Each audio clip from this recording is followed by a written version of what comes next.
Di sini saya akan menjelaskan definisi implementasi masa bayi dalam perkembangan peserta didik. Implementasi masa bayi dalam perkembangan peserta didik adalah upaya untuk mengaitkan perkembangan peserta didik dengan pengalaman mereka di masa bayi. Pengalaman di masa bayi dapat mempengaruhi perkembangan peserta didik di masa depan baik secara positif maupun negatif. Pengertian masa bayi. Masa bayi adalah periode perkembangan manusia yang dimulai sejak lahir hingga usia 2 tahun. Pada masa ini, bayi mengalami pertumbuhan dan perkembangan yang pesat, baik secara fisik, kognitif, afektif, maupun sosial. Pengertian perkembangan peserta didik. Perkembangan peserta didik adalah perubahan yang dialami peserta didik dalam berbagai aspek, baik fisik, kognitif, afektif, maupun sosial. Perubahan ini terjadi secara bertahap dan berkesinambungan. Hubungan antara masa bayi dengan perkembangan peserta didik. Pengalaman di masa bayi dapat mempengaruhi perkembangan peserta didik di masa depan. Misalnya, bayi yang akan memiliki perkembangan kognitif yang lebih baik di masa depan. Sebaliknya, bayi yang tidak mendapatkan stimulasi yang cukup di masa bayi akan memiliki resiko mengalami gangguan perkembangan kognitif di masa depan. Di sini saya akan menjelaskan tentang implementasi masa bayi dengan perkembangan peserta didik di sekolah. Pembelajaran di sekolah dapat dirancang untuk mengaitkan perkembangan peserta didik dengan pengalaman mereka di masa bayi. Misalnya, guru dapat menggunakan permainan dan kegiatan yang dapat membantu peserta didik untuk mengembangkan kemampuan yang telah mereka pelajari di masa bayi. Berikutnya adalah beberapa contoh implementasi masa bayi dengan perkembangan peserta didik di sekolah. 1. Guru dapat menggunakan permainan dan kegiatan yang dapat membantu peserta didik untuk mengembangkan kemampuan motorik halus dan kasar. Misalnya, guru dapat mengajak peserta didik untuk bermain balok, mewarnai, atau berlari. 2. Guru dapat menggunakan permainan dan kegiatan yang dapat membantu peserta didik untuk mengembangkan kemampuan kognitif. Misalnya, guru dapat mengajak peserta didik untuk bermain puzzle, berhitung, atau bercerita. 3. Guru dapat menggunakan permainan dan kegiatan yang dapat membantu peserta didik untuk mengembangkan kemampuan bahasa. Misalnya, guru dapat mengajak peserta didik untuk bermain tebak-tebakan, bernyanyi, atau membaca buku. 4.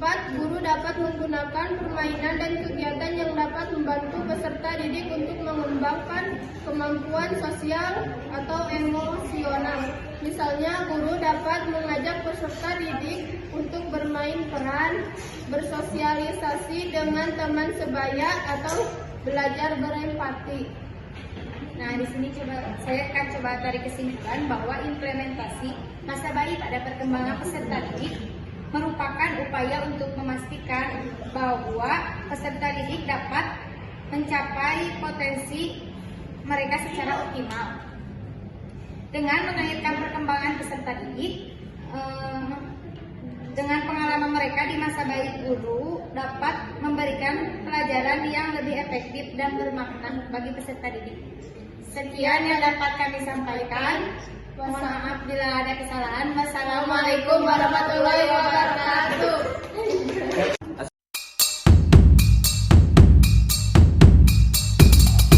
Assalamualaikum warahmatullahi wabarakatuh.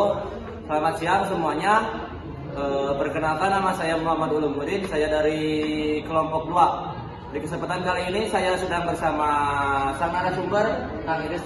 Selamat siang. Alhamdulillah sehat. Di kesempatan kali ini saya akan mewawancari seputar perkembangan peserta didik. Jadi mungkin bakal ada banyak sekali pertanyaan ya Kang. Siap. Yang pertama, sejauh mana Anda mengenal diri Anda sendiri? Baik, kalau untuk sejauh mana saya mengenal diri saya sendiri, mungkin kalau untuk dikatakan jauh, belum terlalu jauh ya Kang, karena saya pun mengenali diri saya sebagai seorang yang mudah bersosialisasi sebetulnya. Ya, ditambah saya seorang KM yang diharuskan untuk bisa berbaur bersama orang-orang baru, bersama dosen-dosen juga, yang membuat saya semakin terlatih untuk bersosialisasi dan berbicara di depan umum. Tetapi juga saya masih banyak yang belum saya ketahui tentang diri saya, sehingga sampai sekarang pun saya masih terus berkembang untuk bisa mengenali diri saya sendiri. Mungkin begitu kan. Untuk pertanyaan selanjutnya, Kang, bagaimana peran Anda terhadap perkembangan diri Anda sendiri? Perkembangan saya untuk diri saya sendiri sangat penting, karena kalau bukan dari diri saya sendiri, siapa lagi yang akan berperan penting dalam perkembangan diri saya? Karena apapun yang saya lakukan, apapun keputusan yang saya ambil, itulah yang menentukan perkembangan saya ke depannya. Mungkin begitu untuk pertanyaan ini. Selanjutnya, jika Anda seorang guru, apa yang akan Anda lakukan dalam mengoptimalkan masa perkembangan dan pertumbuhan siswa? Kira-kira yang akan saya lakukan, yang pertama saya akan mengembangkan potensi yang telah dimiliki seorang peserta didik. Tidak lupa juga saya akan selalu memberikan motivasi kepada mereka, serta tidak lupa untuk memberikan target supaya peserta didik pun merasa bahwa mereka memiliki target sehingga mereka tidak leha-leha, tetapi targetnya pun harus sesuai dengan kemampuan mereka. Jadi seperti itu kan. Selanjutnya, apa yang Anda ketahui tentang perkembangan peserta didik?